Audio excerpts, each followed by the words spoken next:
Beta.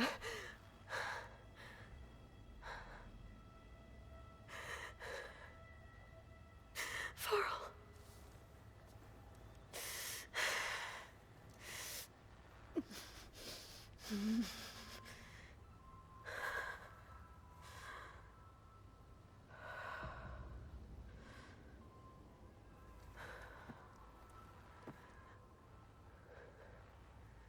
Where am I? Ah, you're awake. You took quite a hit when Gerard attacked you. I imagine you must still be in a great deal of pain. I can assure you that we are safe. The others can't detect us here. You mean the other Zeniths? You must be Tilda. I wasn't sure if Beta would have told you about me. Where is she? Alive.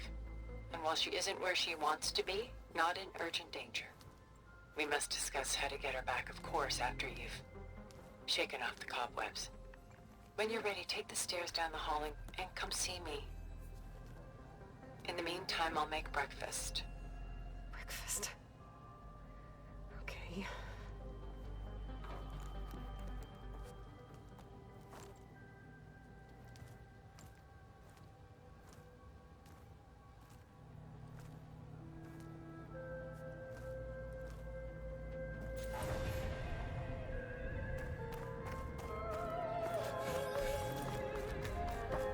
What is this? Just a few favorites from my collection. Rescued and stored here just before I went off-world.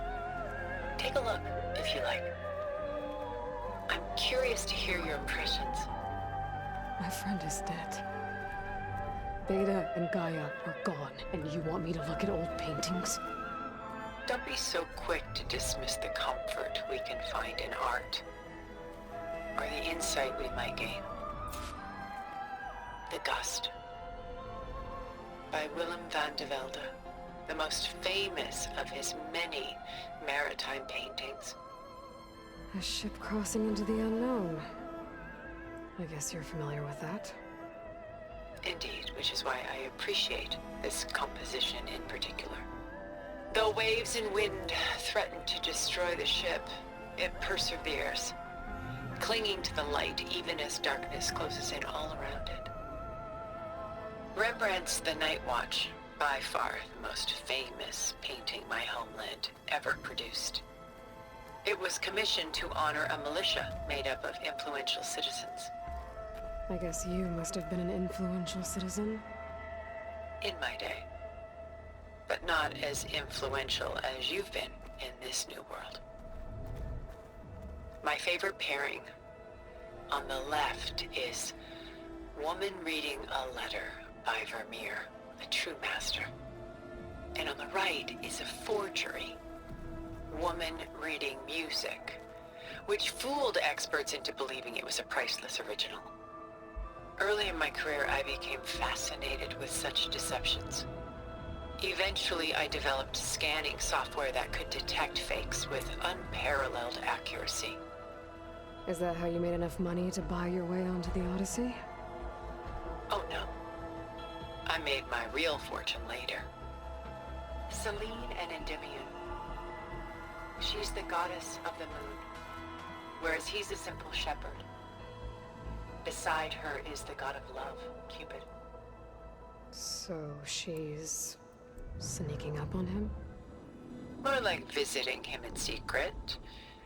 The torch that Cupid bears represents Selene's undying infatuation with him. Though the two must remain apart, her love will forever burn. This is Rembrandt painting Jeremiah, a man in mourning. Mourning what? His home. The ancient city of Jerusalem. He foresaw its impending doom, but could do nothing to prevent it. So instead, he saved its treasures from destruction, just as I saved these works. You could say we're kindred spirits. A portrait of the painter, Rembrandt's son Titus, depicted in the habit of a monk. I don't get it. Why would someone like you, with infinite resources, care about this painting of A boy in a hood. It's not the image itself, but the feeling it conveys. The face is bright and defined, but his eyes are downcast, heavy with misfortune. And the background seems to swallow all light. The painting is infused with a sense of loss. I guess I understand how the painter feels. Stunning, isn't it? Paintings weren't the only masterpieces of my people's golden age. This is Van Vianen's leaded ewer, molded from a single sheet of silver. What was it for? How like Elizabeth you are. Function over form. Its practical purpose was less important than its meaning. Van Vianen created it in honor of his late brother, who himself was a famous silversmith. A memorial. Yes. Such beauty from sorrow. Done so soon? I've got more important things to worry about. We both do. There is much we are trying to save.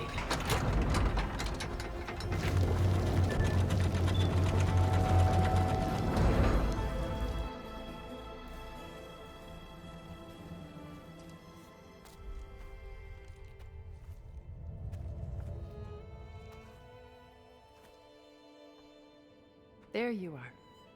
Feeling better? How did you find us? At the cauldron? And what did you do to everyone right before I passed out? All business, I see. Well, suffice it to say we were keeping a very close eye on Hephaestus, knowing we would need it at some point. Your ruse didn't fool us, and as for my little trick, it was an overload of the senses, accompanied by an energy discharge. Gerard and Eric were only momentarily disoriented due to their shields, but it rendered you unconscious while I got you out. Perhaps some breakfast might steady you a bit?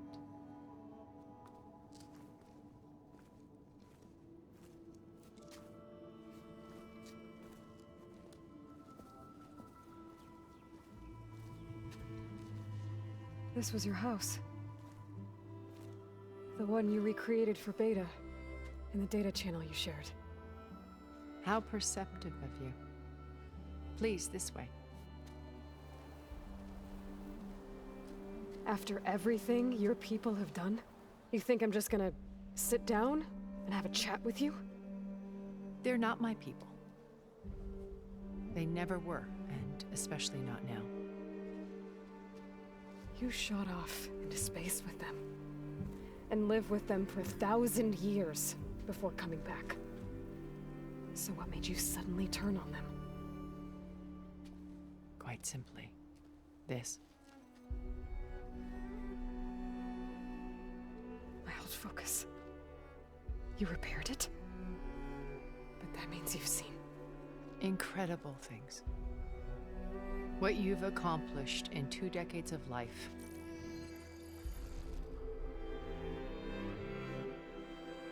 A 1,000 years at my back and I haven't even come close.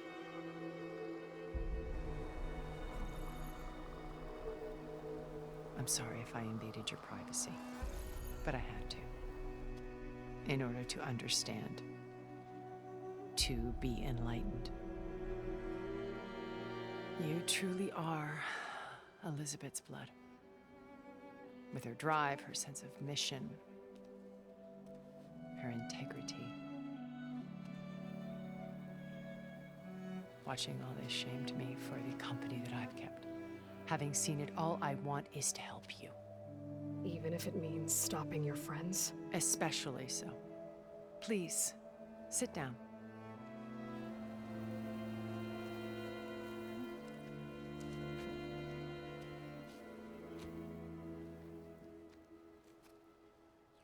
There. That's better. Now, we must recover Beta and Gaia at all costs. By now, you must know that Gerard intends to use Gaia to reboot the Earth's biosphere. Remaking this world to specifications that would only suit us immortals. This process will kill every living thing on the planet. He calls it a clean install. Not if I stop him first. Not if we do. And once he and the others are gone, we can work together to fulfill Elizabeth's dream. I'm sure Beta told you that there's a build of the Apollo database on board our ship. A complete collection of human knowledge. With that and Gaia, we could do everything Elizabeth wanted. Heal the biosphere, educate the people of this world, uplift them. Create the world she imagined. Let's not get ahead of ourselves. From what I've seen, your friends are invincible. I do wish you would stop calling them my friends. And they're not invincible. In fact, a friend of yours has found a way to defeat them. Silence. Oh, he's been a busy bee, building an army powerful enough to crash through Gerard's precious base. Regala and her rebels. Even now, she's preparing a final march on the Tenakth capital. When she wins, she'll have the entire tribe under her control. Hundreds of warriors and machines to throw at the base. She's been duped. They'll all perish, of course. But it should be enough to break Gerard's defenses and allow Silence to kill him. Along with all the others. Using the new weapon he's developed. Yes, he's found a way to circumvent our shields. Truly an exceptional man. He's planned for everything. Except you and me. You see, while his army is battering down Gerard's doors, you and I will sneak in through a back way. One that only I know about. While Silence and my friends are busy battling each other, we'll take back Beta and Gaia. I told you I want to help you. I mean it.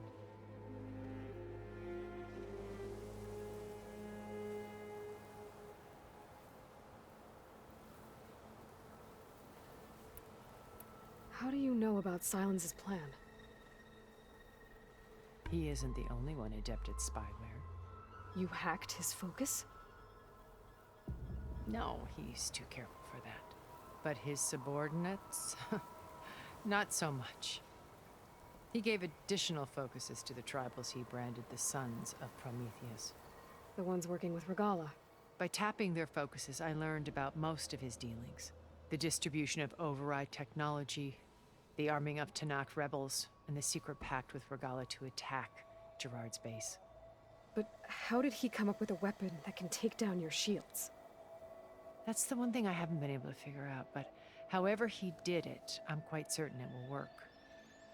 With it and the Tenakth army, victory seems to be within his grasp. Such a shame he'll be disappointed. Regala's only interested in killing Hekarro and waging war on the Karja.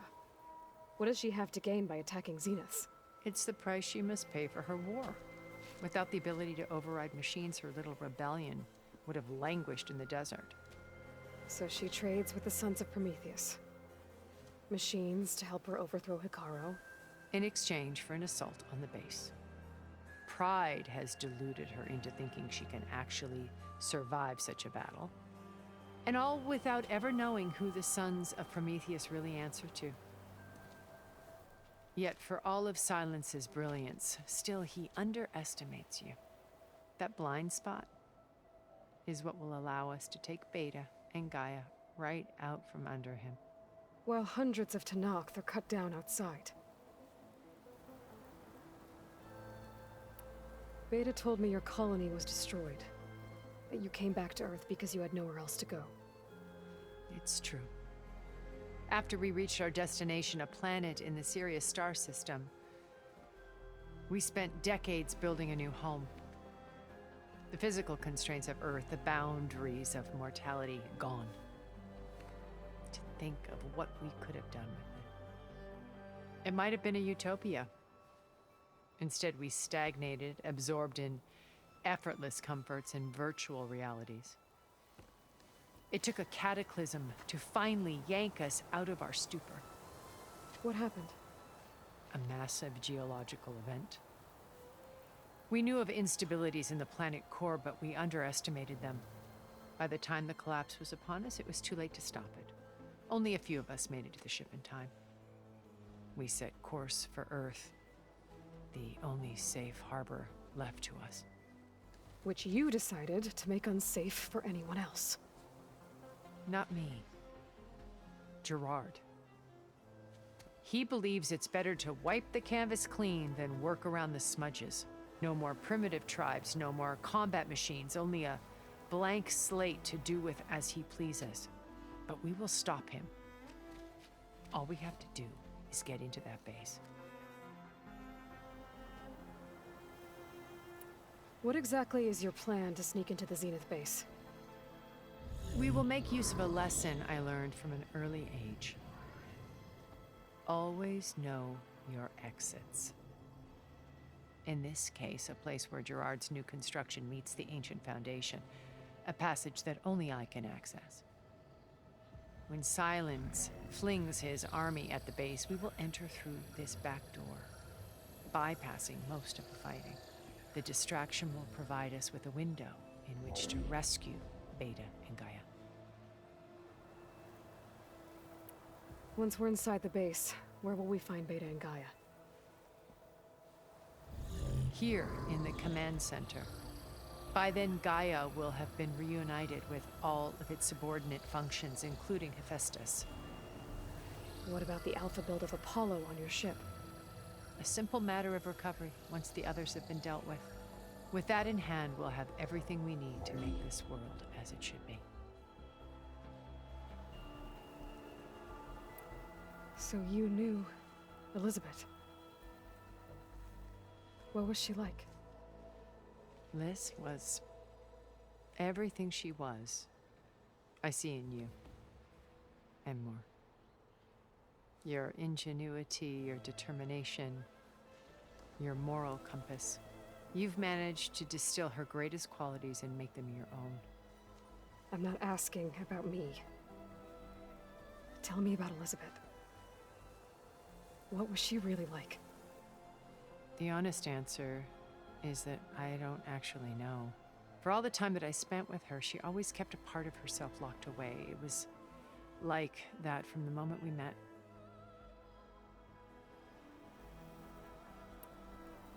So when you met Elizabeth, she was what? Distant? Aloof? Not aloof. Not exactly. It was a summit in Paris about machine learning. A touchy subject in those days, because regulatory authorities were just starting to clamp down on AIs. Liz gave the keynote address. She had already achieved great renown for her work in automated environmental reclamation. But in her address, she was just starting to imagine the next step, an AI-driven system that wouldn't just act on its programming, but actually take responsibility for its sphere of influence. To care about life. Not just follow orders. Revolutionary stuff. I was fascinated. And I wanted to meet her for a long time. I watched her after her talk. She had spoken with such moral authority, such empathy. But after that, she retreated. I could tell she felt uncomfortable with all of her admirers. It was as if giving the talk had cost her something. I didn't want to be a pest, so I planned my approach carefully. So how did you finally approach Elizabeth after her talk? I picked the right moment. The morning of the next day, right as she came back to the conference, she had just had her coffee. She was fresh, rested. It was like she had braced herself for the onslaught of colleagues. I asked if I could walk with her, then put forth a question about her talk that I thought was intelligent. Her answer made me realize it wasn't, but she was very welcoming. Almost as if we were previously acquainted. It was only halfway through the conversation that I realized she knew exactly who I was. It was quite a shock to me. My business was trafficking in secrets, and I took great pains to protect my anonymity. So that was Liz, perpetually one step ahead. I came to view our meeting as a metaphor for our friendship. She always seemed to know me far better than I knew her. I guess I know the feeling.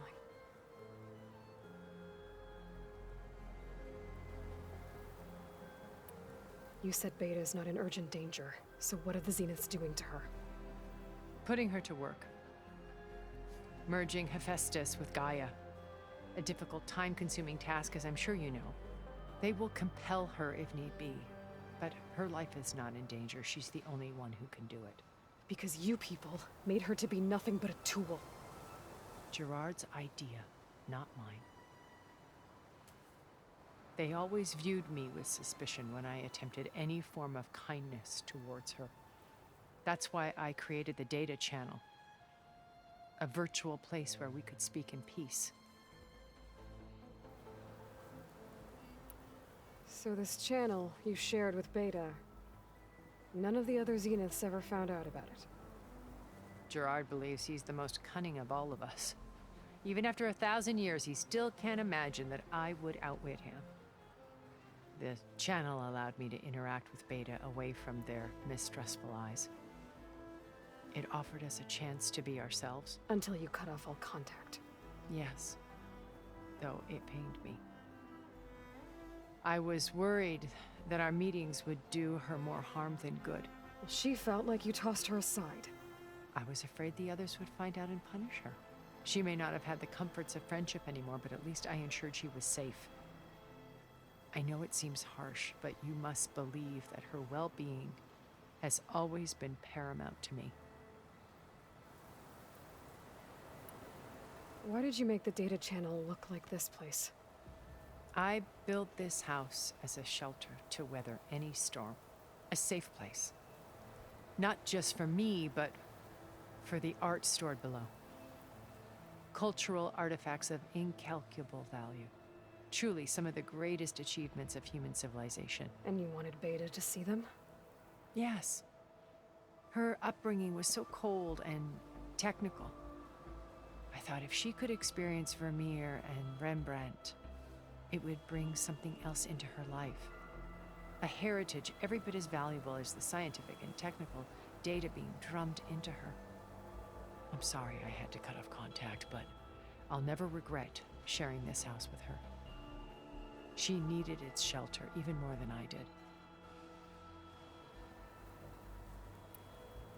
My old focus. How did you find it, let alone repair it? When we encountered you at the Hades Proving Lab, Gerard saw you as a redundancy. I knew better. You were a revelation. After your dramatic escape, bravo, by the way. Gerard and Eric assumed you were dead and gave up the hunt. I wasn't so sure. When the others were busy, I returned to the lab and searched for any trace of you. That's when I found this little treasure. Not easy to repair, but certainly worth the effort.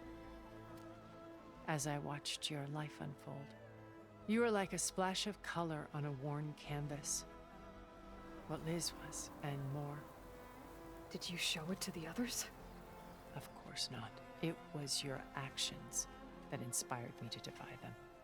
It's worth noting that if I hadn't found it and watched its contents, I wouldn't have known to save you at the cauldron. You'd be dead. So I should be grateful? If you like.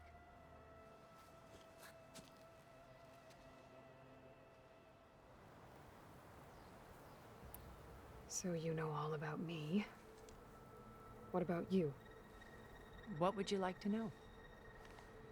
Well, start with your life on Earth. When I was 8, terrorists flooded my home city. Thousands drowned, my parents included. I was one of the few who survived. My guardian sent me to boarding school. Among my peers, I was the strange girl, the orphan to be avoided. All because of circumstances beyond my control. Oh. So we're a lot alike, huh? Aren't we? You were an outcast. But you didn't let that stop you from getting what you needed. Neither did I. I climbed my way out of desolation and used my wits to build a fortune. First, from the technical analysis of art and the detection of forgeries. Profitable expertise in those days. But as it turned out, the software I developed was even more useful for counterintelligence. From there, it was only a short step to gathering extremely valuable intelligence on my own. You were a spy? More like a service one could turn to for information. I had to remain anonymous, of course, to protect my privacy. But despite that anonymity, Far Zenith inevitably sought me out. What happened when Far Zenith approached you? They painted an irresistible vision of humanity's future. One where we need not fear illness or death, where we explored the furthest reaches of the stars and thrived. It was only later that I realized that they only intended to bequeath this future to the rich and powerful. By the time I finally figured it out, the walls were closing in, Pharaoh's machines were devouring the earth. So I accepted Far Zenith's invitation to a berth on the Odyssey. I wanted Liz to come, but she had nobler plans, as you well know.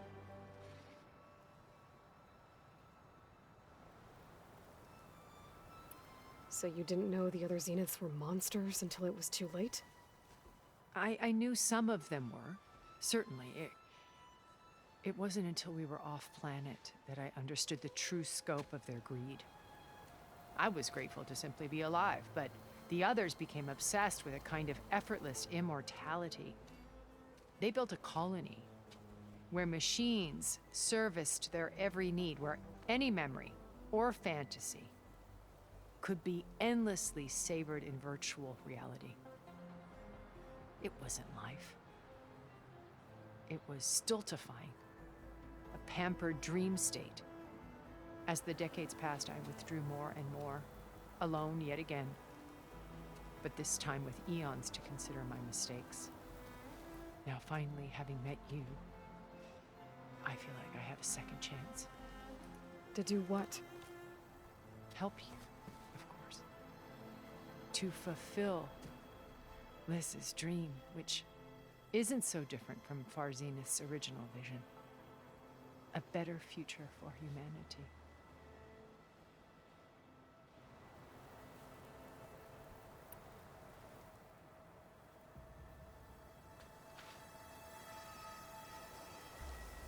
First Pharaoh, now Hikaru and the Tenakth.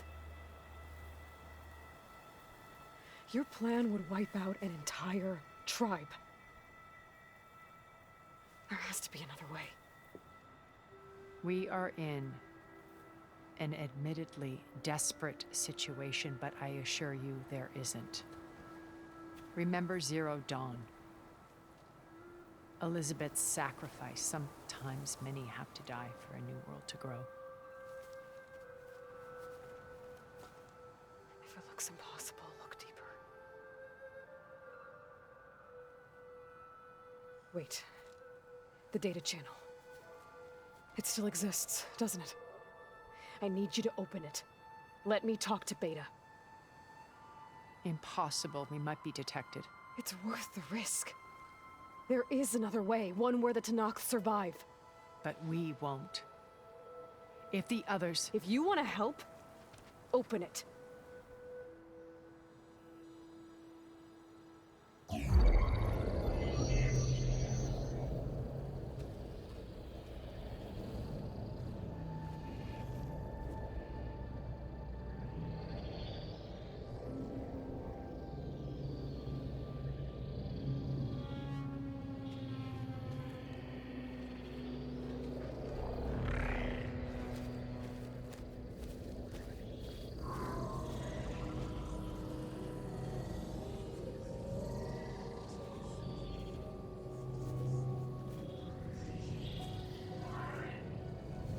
What are they doing to her? Virtual reality dissociation. The manual merge of Hephaestus will take hours upon hours of tedious micromanagement. If she resists the work, they run simulations to induce feelings of isolation and despair. Beta, can you hear me? You're alive. They're watching me. I can't hold up this extra protection for long. You should have killed me. No. No, look at me. I'm coming for you. I promise, okay? I just need you to hold out a little while longer and work on the merge.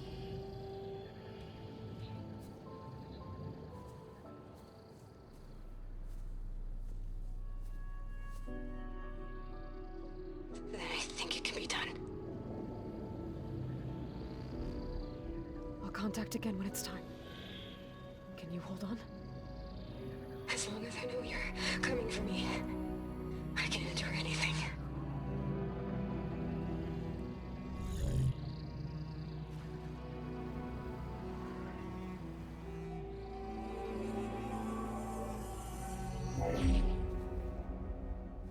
All right. I did as you asked. Now I think you need to tell me what you're planning. I'm going to take Silent's army away. I don't need it. Only the weapon he made to penetrate your shields. And how do you propose to get it? Ask him nicely? Without Regala and her rebels, he won't have a choice. We'll be his only option. Only option for what? What did you tell her? That is between me and my sister. Will be Silent's only option for crashing that base. I'll tell you the rest later. But first, there are a couple of things I have to do. Oh. And what are those? Lay my friend to rest. And then I'm going to use the override that Beta gave me at Gemini to put an end to Regala's rebellion. From the air. Wait. Since you insist on doing things your way, I know of something that will truly help you make a grand entrance with the Tenakth. The ancient Horus Titans still possess electromagnetic energy cells as part of their arsenal. Drop one of those on Regala's army and they'll receive quite a surprise.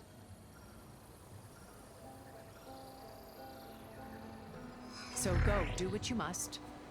I'll come to your base if you manage to bring Silence to the table. Not if. When.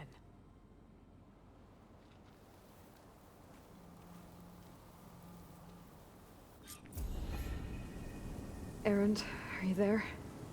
Aloy! Aloy, is that really you? Yeah, it's me. Where's everyone else? We're all... we're back at base. What happened? It might be easier to explain in person. I'll try to join you there when I can. Okay. We'll wait here for you. It's good to hear your voice, Aloy.